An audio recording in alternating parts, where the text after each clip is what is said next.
Everybody, for part 2 of our drivers' press conference ahead of the FIA Formula One Japanese Grand Prix. Joining us now, left to right, we have Lando Norris, Ollie Behrman, and Liam Lawson. Now, Ollie, I'd love to know what you're showing on the screen there, but why don't we start with you anyway? Look, what a start to the season it's been for you. You've scored at every opportunity and now sit P5 in the World Championship. How do you reflect on the season so far? What's pleased you most? It's been a good start. Obviously, it's round 2, and you know, I don't expect to stay P5. It's a long season, but it's been a great start. I'm really happy with that. Car has been reliable, and so that's good. And I'm happy about that. The car has also been really quick. So yeah, we've been able to score some good points. I think now is the time for us to be able to do that. And you know, it's gone well, so I'm happy. What aspect of this car are you enjoying the most? Where's it quick? Where do you feel you're able to get the most out of it? Well, I mean, the chassis is and the aero is great. The guys have done a great job in the team, you know, with bringing us a good car from race 1. Basically, we made a big step throughout the test, and the car has improved a lot since the test, and now we're in a really good place. So I've been enjoying it. I think on this track it is going to feel interesting, but you know, that's out of our hands. What we've done, you know, the team, I'm really proud of the job they've done. Can we get your thoughts on the changes to the amount of energy recharge that the teams are going to be doing over one lap in qualifying? Do you welcome the change? I mean, it's just making us even slower. I mean, on one hand, we don't have to do any lift and coast anymore, which is probably a bit better for us, but it just means we have to do a lot of... I mean, we still have to recharge the energy, and we spend a lot of time just with no energy because we're losing 1 megajoule compared to what we had on the sim and you know, prior to coming here. So I think there's better ways of achieving the same thing. If we could harvest at negative 350 kilowatts while on full throttle, I think it would make everyone's lives a bit easier. But this is also a solution, I guess.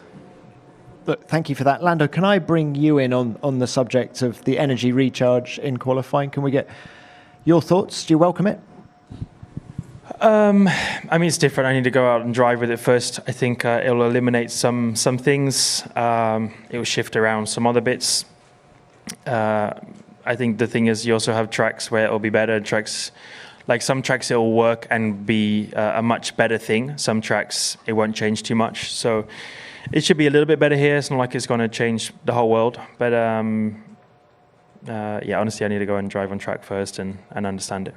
Look, before we talk more about this weekend, can we throw it back to China? No. Look, it was a very tough moment for you and the team, with neither you nor Oscar able to make the start. Do you guys fully understand the cause of the problems? Yep. Yeah. I know. Alongside HPP, I think it took a little bit of time to figure things out, but yeah, I mean, of course, it hurt us as a team. It certainly didn't make us look good to have 2 cars not starting a race. I think what hurt more is the fact it was out of our control. But with HPP, we've worked hard to figure things out, to understand how it happened, why it happened, and of course, we'll do everything we can to make sure it doesn't happen again. But you live and you learn. It was a tough one for all of us. None of us want to have a weekend like that, and especially start a Sunday like that. So yeah, hurt a lot, but I think at the same time, a good time for us to learn and step back and move on to this weekend. Especially without the mileage in the race in China, you're still learning about this car. What conclusions are you reaching at this early stage? How much potential does the car have? The car's got a lot of potential. We're certainly not where we want it to be, but I think when I think the real question you probably ask is, would I rather be here and have won last year, or would I rather have a slightly better car now and not have won last year? And I think you know what my answer would be. So, you can't have the best of everything. And I think as a team, we certainly are not where we want to be and where we desire to be. But I think we all know within the team what we can achieve. And now is just as good of a time as ever to prove exactly what we can do as a team. Against Ferrari, against Mercedes, who are performing very well at the minute. But I know all the boys and the girls back in the factory are working very hard, and there's good progress happening. It takes time to improve on some things, and it's not like we're bad. We're still third best team at the minute, but we certainly enjoy being first a lot more than third. So time will tell. We got some things in the pipeline, and like I said, everyone's working hard, so we're ambitious to get back to the top. Lando, thanks for that. And Liam, let's come to you now. What a difference a year makes. You're coming to Suzuka on the back of a brilliant Chinese Grand Prix weekend. Just how much confidence did those 2 points finishes give you in Shanghai? Yeah, I mean, it was good. It was a good weekend for sure. To be honest, we weren't very, very fast through the weekend, so we qualified quite badly, and it definitely wasn't a track that suited us. So we definitely made the best out of it. I think at the start of the race, we were aiming to try and get to the points. We definitely didn't expect to finish where we did. Obviously, it helped having some of the front guys not finishing, but even still, we would have been back into the points, which would have been a good race for us. So happy with China. I'm sure this weekend's going to be tough. Obviously, we have new changes to the cars this weekend that we have to try and adapt to, but it's been a decent start. Just from a driving point of view, are you enjoying this year's smaller, lighter cars? They're very different for us to drive at the moment. They're very different to get used to each track. I think the thing is, the big difference, we used to go into weekends spending pretty much all of our time thinking about setting up the car and optimizing the car balance. Right now it's really energy management, we spend so much time talking about trying to manage the energy and get the most out of that because there's so much lap time in it. The racing is quite different as well. We have to basically use a lot of different tools and drive a lot differently to try and overtake and defend, and it's something that we're still learning. So far, because it's new, it's obviously quite different and difficult, to be honest. So it's something that we're all still getting used to. Are you having to be more strategic in your approach to the racing this year compared to last year when you had DRS, for example? Yeah, I think so. I think there's just more consequences when you get it wrong. If you use too much energy or something like this, it can be quite punishing. So we definitely have to. You're doing a lot more thinking, I would say, when you're driving. Okay, thank you for that. Let's now open this to the floor. We will start with the broadcasters and David. Yeah, David Croft, Sky Sports F1. It's a question for Liam and for Ollie, because you've had a bit more racing than Lando. Sorry, Lando, I don't want to talk about China for too much. How have you had to change your driving style this season with the new cars, or have you not had to change your driving style? What's different in the cockpit when you're racing this year? It is for both of us, yeah. I would say it's quite easy to like we would say overdrive. I think in last year's car, you go into qualifying and you try to make quite a big step with obviously how much downforce the cars have. You gain grip and you start attacking the car in qualifying. And obviously you can still do it and get it wrong and overdrive, but it was definitely an exciting factor going into qualifying when your car is light, you're trying to attack it. But I think this year the harder thing is it's very easy to overstep that and use too much and basically make a mistake. So I think this year, pretty much all quali, like Melbourne quali for me, it took me all the way to Q3 on a used tyre to actually just put a lap together, because all the laps before that I just kept trying to attack and basically making a mistake and actually just bringing it back. So it's definitely a different thing that we're having to get used to. Ollie, your thoughts? Yeah, it's quite a difference, particularly in qualifying. I think that there have been some moments where, for example, in Canada, I'm ahead of myself. In China, we were in, it went through the whole of qualifying, and actually on my final lap, I did all of my best corners, but I actually went slower by like 0.2, because sometimes actually going faster in the corners and picking up throttle earlier, it confuses the car. and you end up losing outright lap time, which is really strange. Even sometimes, like, there are some corners, there's not many, but 1 or 2 corners per track where if you go on throttle and then lift and return to throttle, it just messes up everything. Like, it can be 3% of throttle, and that can finish your lap, basically.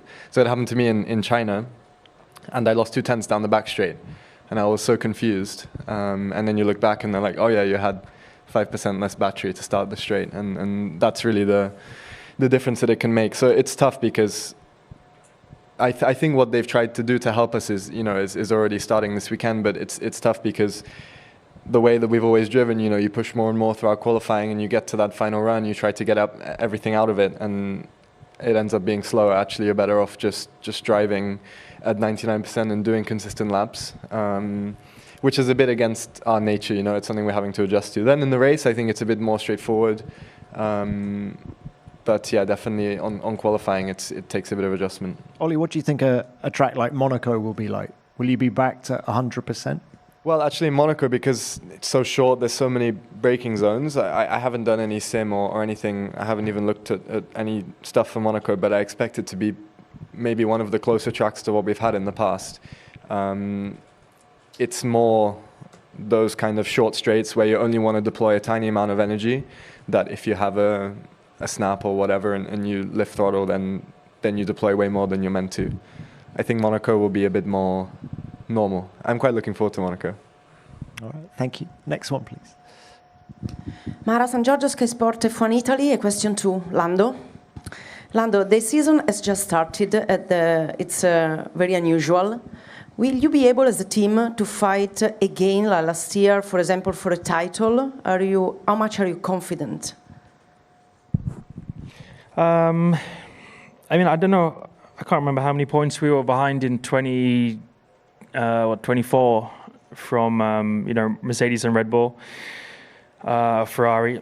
But I think it was, we're over 150 points or something behind, and we still managed to come back and win the constructors. So, and I don't know how far we are behind now. It's already quite a bit, but I think we're not necessarily thinking of that just yet. I think what we are thinking of is getting on the podium first of all, and then just returning to winning races. The points then take care of themselves, and we'll see what we can claw back. But and we're confident in that. I want to say I think we're confident as a team, and we believe in ourselves that we've won the last 2 championships, and we won the drivers last year because we could build the best car on the grid. And I'm confident we can get back to doing that this year. So. Just takes time. You have to be patient. But I have a good belief in the team, and I think we can have the best car this year. Thank you, Lando. Next. Andrew Benson, BBC Sports, for all 3 of you. What's leading to the yo-yo racing that's happening at the moment? What different aspects are leading to it? 'Cause I think it might be different from track to track. And interrelated to that, how much of this year's engine is going to ruin Suzuka on a qualifying lap, if you've done the sim already? In terms of, which corners are no longer grip limited because you like the S's, for example, in case you're recovering energy there. World champion, can we start with you? It's never ruined. I don't think you can ever ruin this track. I think will it be as spectacular? I don't think so. It will not be, but it's still an incredible track to drive. There'll certainly be some places where it just won't be as, you'll start clipping into spoon, and that's one of the quickest corners where you turn in. You're going incredibly quick. Like last year, you didn't even brake into spoon entry. You did? Yeah. You'll learn. One day, guys. So it didn't even break. And like that's, it took a risk to get to that point, and it feels incredible when you're in quali and you're pushing it to the limits like that. Like Degner 1, not even a full lift, that kind of thing. So you probably were full lift, yeah, and downshift. So I don't think to be honest, we might just be flat through those corners now because you're clipping, and it's quite a different world. So it'll be better now, I think.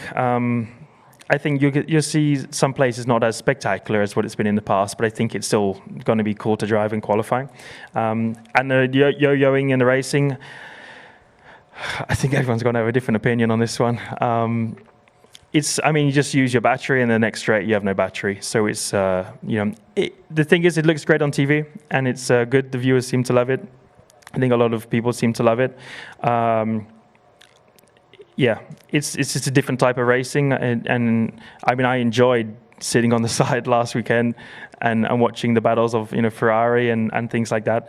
It was cool to see, honestly. So part of me is like that's a good thing, but some of that racing is because simply the guy who overtakes, because he has to use the battery, then has absolutely zero battery, and you're just a complete passenger and you can't do anything. So you're not exactly racing when you're in that situation as well as you were before. So depends what you want, depends how you want to view it. FIA are trying to make improvements to these kind of things, and I think they will over time. So not in a position where I think it's as good as it can be, but we'll give it time.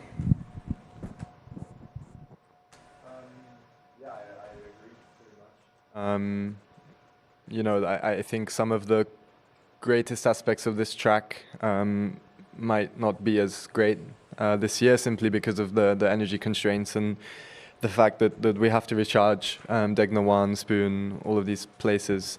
Maybe I'll go faster than last year, actually. But yeah, it's. I mean, just watching the onboard. When I arrived today, start watching all of the onboard and everything from last year. It's so spectacular. The fact is, we've lost, a lot of downforce compared to last year, which is one thing, and that, will be one thing. But also on in terms of energy, like we were seeing, Degner might be not really a grip limited corner anymore, because it would become power limited, which is a bit of a shame. But let's see how it looks out there on track. And about the racing, I think it's really good for the show. I think the races look fantastic, but it's tough sometimes. I had a bit of experience racing with Franco in China, and you spend a lap thinking about where to plan the move, and then you finally go for it, and then he just flies past you on the next straight because he's got so much more battery. So it's really frustrating if you can't get it right. It's a bit, again, it's not what we've been used to throughout our careers, right? Normally when you get a better exit, you get a better run all the way down the straight, but that's not necessarily the case anymore, which is weird. But generally I think it's been really good for the show, and with a bit of optimization and changes, the FIA have been incredibly receptive to that. I think we can make it just as good for the show, but a bit more rewarding for us as drivers. So I'm excited to see what we can do with this hardware. I think it has a fantastic potential. Honestly, not much to add. I think they answered it very, very well. I think it's a track that obviously in history is a very iconic place, very exciting to drive, very on the limits, especially in qualifying, and especially with the fact that we can't have lots of SM here as well because of the way the straights are. That's going to obviously make it even more hard on the battery. So it's definitely a tricky one. And from the racing side, I honestly agree. I think obviously it has potential. It's very early days, and I'm sure that it'll get better. But from a driver's perspective, that sort of real racing feeling that we are used to is just slightly different this year in the way that you have to plan these moves, and sometimes if you can, even if you're clever and you use your battery right, like Ollie said, you can just get past back basically. So it's something we're getting used to.